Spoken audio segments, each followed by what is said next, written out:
বন্ধুরা, আমরা ভিক্টোরিয়ার পথে সিডনি থেকে 600 কিলোমিটার এরকম ফাঁকা রাস্তা, কোনো বাড়িঘর নাই, কিছু নাই।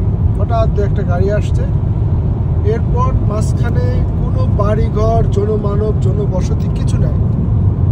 আমরা 600 কিলোমিটার চলে যাচ্ছি, কোনো বাড়িঘর নেই। আমাদের প্রথম যে জার্নি সিডনি থেকে ভিক্টোরিয়া, এটা প্রায় 800 কিলোমিটার আমাদেরকে যেতে হবে। তার মধ্যে আমরা প্রায় 500 কিলোমিটার অতিক্রম করছি পর্যন্ত।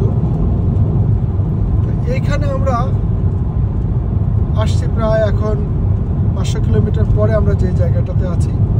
আশেপাশে কোনো বাড়িঘর, জনমানব নাই, একদম ধুধু রাস্তা। একটাই রাস্তা চলে গেছে, দুই পাশ দিয়ে শুধু গমের ক্ষেত আর মাঝে মাঝে কিছু গাছপালা। গমের ক্ষেত, মাঝে মাঝে কিছু গাছপালা, আর এই যে ইলেকট্রিক পোল, এটাই হলো চলার সাথী। ধন্যবাদ, আপনারাও আমাদের চলার সাথী হিসেবে সাথে থাকুন।